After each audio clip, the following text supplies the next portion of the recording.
વાતચીત. પ્રશ્ન 1. તમને કયું વાદ્ય વગાડવું ગમે? કેમ? ઉત્તર.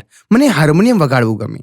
પ્રાર્થના હોય કે ભજન, જો એમાં હાર્મોનિયમના મધુર અવાજની સંગત સમાઈ જાય તો જાણે સ્વર્ગ જ અહીં બની જાય. હાર્મોનિયમ રિયાઝમાં પણ ખૂબ ઉપયોગી છે. હાર્મોનિયમના સૂર સાથે ભજન, ધૂન કે ગઝલ જેવા ગીતો ગાવાની મજા જ કંઈક જુદી છે. આ કારણે મને હાર્મોનિયમ વગાડવું ગમે છે. પ્રશ્ન 2. તમને કઈ વાનગી બહુ ભાવે? કેમ? ઉત્તર. મને તો ગુલાબજાંબુ બહુ ભાવે છે. એનો મીઠો સ્વાદ મને ખૂબ પસંદ છે.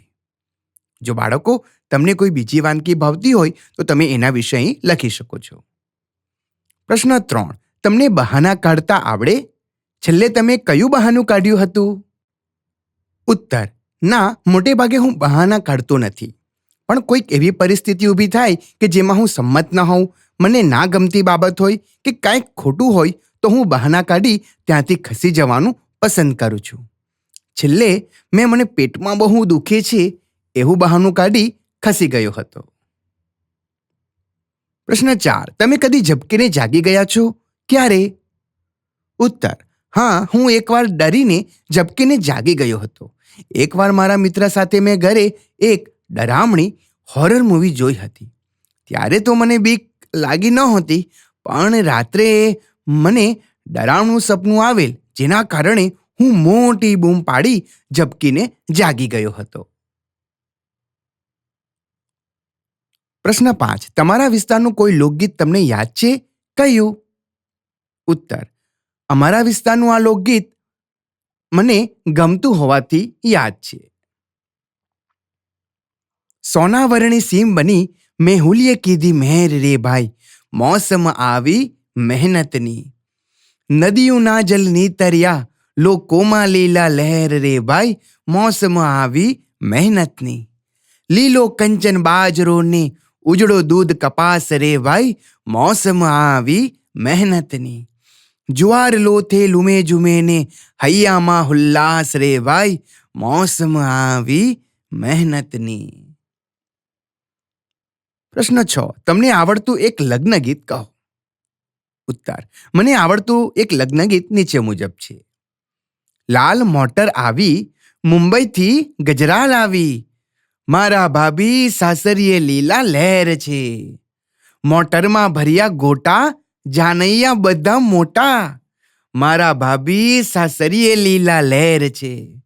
મોટરમાં ભરી ખુરશી જાનૈયા બધા મુનશી, મારા ભાભી સાસરીએ લીલા લહેર છે. 2. પ્રશ્નોના ઉત્તર લખો. પ્રશ્ન 1. આ કાવ્યમાં કોની વાત છે? ઉત્તર. આ કાવ્યમાં ભગવાન શ્રી કૃષ્ણ અને ગોપીઓની વાત છે. 2. આ કાવ્યમાં કૃષ્ણને બીજા કયા કયા નામે સંબોધન કરવામાં આવ્યું છે? ઉત્તર. આ કાવ્યમાં શ્રી કૃષ્ણને કાનકુંવર, હરિ, જીવણ, દીનાનાથ નામે સંબોધન કરવામાં આવ્યું છે. પ્રશ્ન 3. કૃષ્ણને મળવા ગોપી શી તૈયારી કરે છે?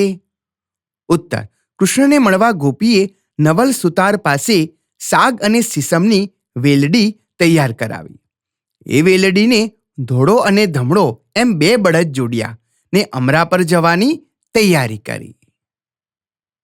પ્રશ્ન 4. ગોપીની વેલનું વર્ણન કરો. ઉત્તર. ગોપીએ જવા આવવાનું એક જ બારણું હોય એવી પીંજણી તૈયાર કરાવી. તે વેલડી સાગ અને સીસમની બનેલી હતી, જેને નવલા સુતારે ઘડી હતી, જેમાં ધોળો અને ભૂખરો એમ 2 બળદ જોડ્યા હતા. પ્રશ્ન 5. તમારે ઘરે કોઈ મહેમાન આવવાના હોય તો તમે શી તૈયારી કરો? ઉત્તર. મહેમાન આવવાના હોય એ પહેલાં અમારા ઘરે ઘણી તૈયારીઓ કરવામાં આવે છે. ઘરની વ્યવસ્થિત સાફ સફાઈ કરવામાં આવે છે. તેમના સ્વાગત માટે શરબત બનાવવામાં આવે છે. ભોજનમાં જાત ભાતની વાનગીઓ બનાવવામાં આવે છે. જો મહેમાન રોકાવાના હોય તો તેમના રોકાણ માટે અલગ રૂમની વ્યવસ્થા કરવામાં આવે છે. 3. કાવ્ય પંક્તિને ઉદાહરણ મુજબ ગદ્ય સ્વરૂપ લખો. 1. મુખેથી મોરલી વગાડતા રે લોલ. અને ગદ્ય સ્વરૂપે લખીશું. શ્રી કૃષ્ણ મુખેથી મોરલી વગાડતા હતા. બીજું, હું તો પાંદડાની મસે જોવા નિસરી રેલોલ. તો લખીશું, હું તો પાણી ભરવાના બહાને જોવા નીકળી. નિસરી એટલે કે જોવા. ત્રીજું, અમરાપરના તે ચોકમાં દીવા બળે રેલોલ. લખીશું, અમરાપુરીના ચોકમાં દીવા બળે છે. 4, મને કોઈ રે દેખાડો દીનાનાથને રેલોલ. તો લખીશું અહીં, મને કોઈ દીનાનાથના દર્શન કરાવો. 4, અહીં આપેલ વાક્યને વાંચીને એને અનુરૂપ કાવ્ય પંક્તિ કાવ્યને આધારે લખો. 1, હું ઊંઘમાંથી ઝબકીને જોવા માટે નીકળી. તો લખીશું અહીં, હું તો ઝબકીને જોવા નિસરી રેલોલ. બીજું, હું ઈંઢોળી અને પાટલી ભૂલી ગઈ.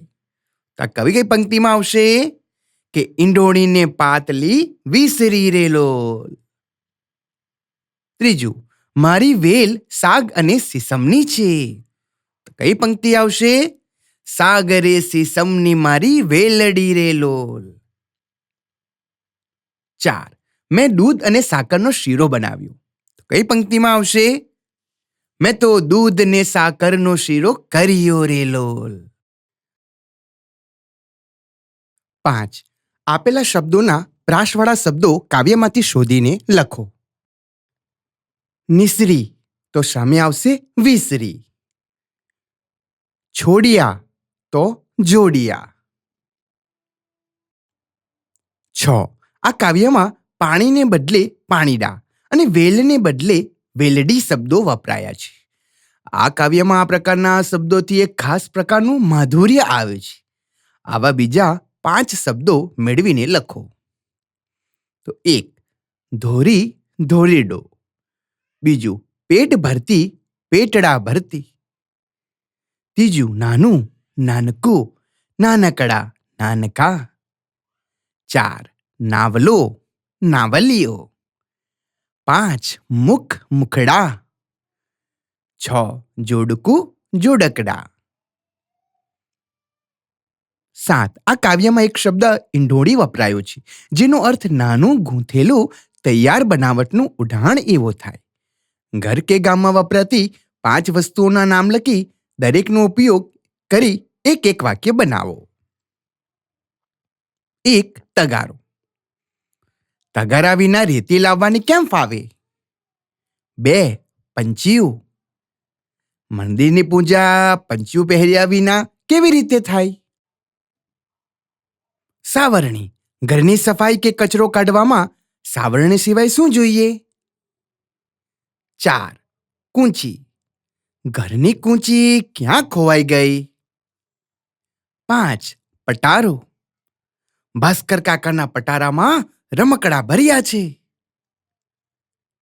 8, અયોગ્ય શબ્દને સ્થાને યોગ્ય શબ્દ લખી ફકરો ફરીથી લખો. તો બાળકો, આપણે અહીં ફકરો વાંચતા જઈશું અને અયોગ્ય શબ્દના સ્થાને યોગ્ય શબ્દ મૂકતા જઈશું.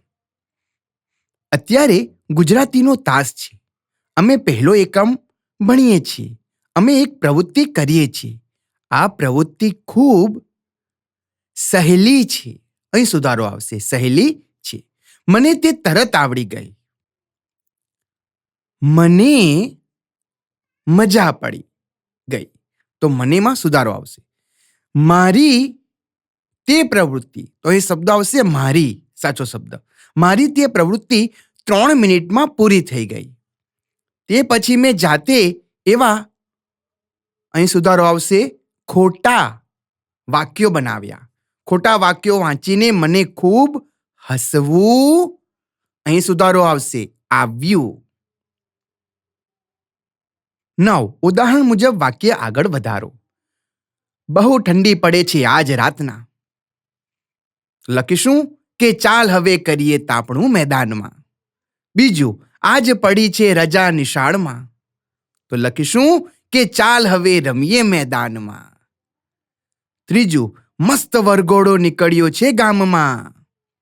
લખીશું કે ચાલ હવે નાચીએ વરરાજાની જાનમાં. 4, જુઓ પતંગ ચગ્યા છે આકાશમાં.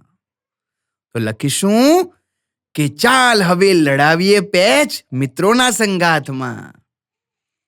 5. આજ પપ્પાનો ગુસ્સે છે આસમાનમાં. તો લખીશું કે ચાલ હવે ચૂપચાપ ભણવા બેસીએ ઘરમાં. 6. એક ગલુડિયું આવ્યું નિશાળમાં. તો લખીશું ચાલ એને રમાડીએ લઈ ખોળામાં. 10. વાક્યોમાં ખોટા શબ્દો ફરતે ગોળ કરો અને તે શબ્દ સુધારીને લખો. પહેલું છે મીનાક્ષી ઘણો હોશિયાર છે. તો ઘણો નહીં આવે તો છોકરા માટે વપરાય, તો ઘણો પર આપણે ગોળ કરીશું. લખીશું મીનાક્ષી ઘણી હોશિયાર છે. બીજું, રાજેશ રમતા રમતા પડી ગઈ. રાજેશ તો છોકરો છે, તો ગઈ એ ખોટું છે. ગઈ પર આપણે ગોળ કરીશું. લખીશું રાજેશ રમતા રમતા પડી ગયો. ત્રીજું, સ્નેહા બોલવા તૈયાર થઈ જાઓ. જાવ નહીં આવે, લખીશું સ્નેહા બોલવા તૈયાર થઈ જા. 4. બાએ વાડામાંથી નકામા છોડ દૂર કરી. તો કરી પર ગોળ કરો. શું આવશે કે બાએ વાડામાંથી નકામા છોડ દૂર કર્યા. 5. ભાઈ બહેને ધમાલ કરી મૂક્યા. મૂક્યા નહીં આવશે, મૂક્યા પર ગોળ કરો. ભાઈ બહેને ધમાલ કરી મૂકી. 6. નિરાલી જામફળ લાવ્યો. નિરાલી તો છોકરી છે, તો લાવ્યો થોડી આવે. શું આવશે? લાવી. લખીશું નિરાલી જામફળ લાવી. તો બાળકો, અહીં આપણો એકમ આ પૂરો થાય છે. તમને ગૌરવ સર ચેનલ ગમી હોય, એના વિડીયો ગમ્યા હોય તો લાઈક અને સબસ્ક્રાઇબ જરૂર કરજો. ટૂંક સમયમાં આવનાર ધોરણ 8નું નવું પાઠ્યપુસ્તક એના વિડીયો પણ હું જલ્દીથી મૂકીશ.